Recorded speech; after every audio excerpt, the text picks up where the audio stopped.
ஒரு கார்த்திகை மாத கருக்கிருட்டு. செங்கல்பட்டிலிருந்து படப்பிடிப்பை முடித்துக்கொண்டு எம்ஜிஆர் அவர்கள் நடுநிசி 12 மணி வாக்கில் காரில் வந்து கொண்டிருக்கிறார். கண் விழித்தவாறே தனது காரில் எம்ஜிஆர் அவர்கள் வந்து கொண்டிருந்த பொழுது வழியில் போலீஸ் உடையில் நின்ற ஒருவரை பார்க்கிறார். எம்ஜிஆர் அவர்களின் கார் அவரை கடந்து செல்கின்ற போது எம்ஜிஆர் அவர்களின் நெஞ்சில் பொறி தட்டுகிறது. ஆள் நடமாட்டமே இல்லாத இந்த அர்த்த ராத்திரியில் அந்த போலீஸ்காரர் பஸ்ஸுக்காக காத்து நிற்கிறார் என்பதை எம்ஜிஆர் அவர்கள் புரிந்து கொள்கிறார். உடனே தனது டிரைவரிடம் காரை நிறுத்த சொல்கிறார் எம்ஜிஆர். கார் பின்னோக்கி வருகிறது. போலீஸ்காரரின் அருகில் காரை நிறுத்தி கதவை திறந்து ஏறுங்கள், எங்கே போக வேண்டும் என்கிறார் எம்ஜிஆர். பரவாயில்லை, நான் பஸ்ஸிலே வந்து விடுகிறேன் என்கிறார் அந்த போலீஸ்காரர். நேரமாகிவிட்டது, இனி இந்த ரூட்டில் பஸ் கிடையாது, ஏறிக்கொள்ளுங்கள் என்று எம்ஜிஆர் அவர்கள் வலுக்கட்டாயம் செய்ய போலீஸ்காரர் வேண்டா வெறுப்பாக ஏறுகிறார். காரின் உள்ளே லைட் போட்டு சாப்பிட்டீங்களா என்று கேட்டுக்கொண்டே தனது சீட்டுக்கு பின்னால் இருந்த பிஸ்கெட் பழங்களை எடுத்து கொடுக்கிறார் எம்ஜிஆர். இப்படி ஓசியில் பயணம் செய்வதே எனக்கு உடன்பாடில்லை. இன்னும் நீங்கள் உண்ண சொல்லி வேறு என்னை இழிவுபடுத்தாதீர்கள் என்று போலீஸ்காரர் மறுக்கிறார். எம்ஜிஆர் அவர்கள் பூரிக்கிறார். இருப்பவனிலிருந்து இல்லாதவன் வரை படித்து பதவியில் இருக்கும் எத்தனையோ பேர் எனக்கு அது வேண்டும் இது வேண்டும் என்று எம்ஜிஆர் அவர்களிடம் வேண்டியதை பெற்று செல்கிறார்கள். ஆனால் சாதாரண பொறுப்பில் இருக்கும் இந்த போலீஸ்காரரின் நேர்மை எம்ஜிஆர் அவர்களை மெய்சிலிர்க்க வைத்துவிட்டது.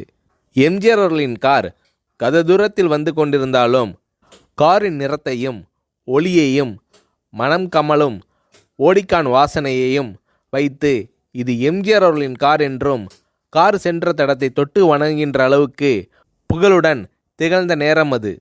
அரை மணி நேரம் கார் சென்று கொண்டிருக்கிறது.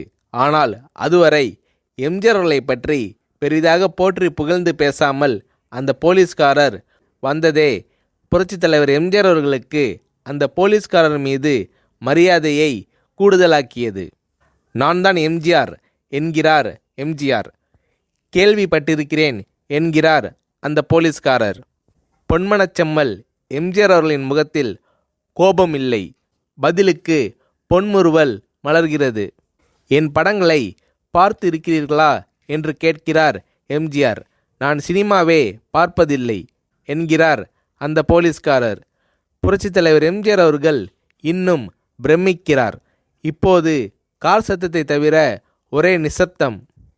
போலீஸ்காரர் தனது வீட்டிற்கு 1/2 கிலோமீட்டர் தூரத்திற்கு முன்பே காரை நிறுத்த சொல்லி இங்கேயே இறங்கிக் கொள்கிறேன் என்கிறார்.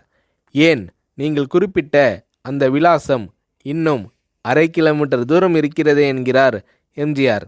சாதாரண போலீஸ் உத்தியோகத்தில் இருக்கும் நான் காரில் வந்து இறங்கினால் என் வீட்டிற்கு அருகில் உள்ளவர்கள் என்னை தவறாக நினைத்து கொள்வார்கள்.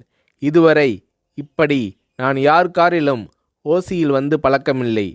நீங்கள் இவ்வளவு தூரம் செய்த உதவிக்கு நன்றி என்கிறார் அந்த போலீஸ்காரர். புரட்சித் தலைவர் எம்ஜிஆர் அவர்கள் அதற்கு மேல் எதுவும் பேசவில்லை. அவர் எந்த போலீஸ் ஸ்டேஷனில் பணிபுரிகிறார் என்பதை மட்டும் கேட்டு தெரிந்து கொண்டு கிளம்புகிறார். அடுத்த நாள் செங்கல்பட்டு போலீஸ் ஸ்டேஷனுக்கு ஃபோன் செய்து நான் எம்ஜிஆர் பேசுகிறேன் என்கிறார் எம்ஜிஆர். ஃபோனை எடுத்த டிஎஸ்பி உதறலோடும் உற்சாகத்தோடும் தலைவரே வணக்கம் என்கிறார். இரவு சந்தித்த போலீஸ்காரரை பற்றி விசாரிக்கிறார் எம்ஜிஆர். அந்த டிஎஸ்பி சொல்கிறார், நீங்கள் குறிப்பிடும் அவர் இன்று விடுப்பில் இருக்கிறார். அவர் கையூட்டு வாங்காதவர், கடமை தவறாதவர், காவல்துறையின் நேர்மைக்கு இவரே இலக்கணம்.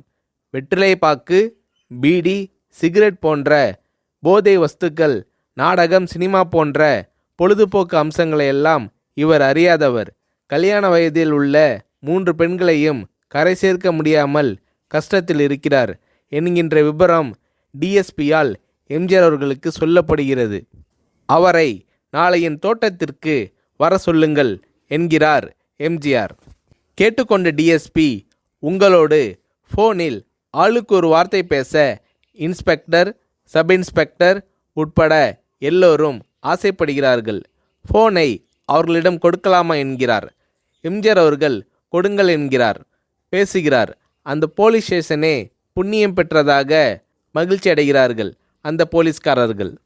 மறுநாள் அந்த போலீஸ்காரர் ராமவரம் தோட்டத்திற்கு அழைத்து வரப்படுகிறார். அவரிடம் பேப்பரில் மடித்த பெரிய பணக்கட்டை கொடுத்து, இதை வைத்து உங்கள் பெண்களின் கல்யாணத்தை நடத்துங்கள் என்கிறார் எம்ஜிஆர். போலீஸ்காரர் மறுக்கிறார். நான் ஏதாவது உங்களிடம் காரியமாற்ற சொல்லி அதற்காக கொடுத்தால் அது தவறு. என்னால் ஆக வேண்டியது உங்களுக்கும், உங்களால் ஆக வேண்டியது எனக்கும் எதுவும் இல்லை.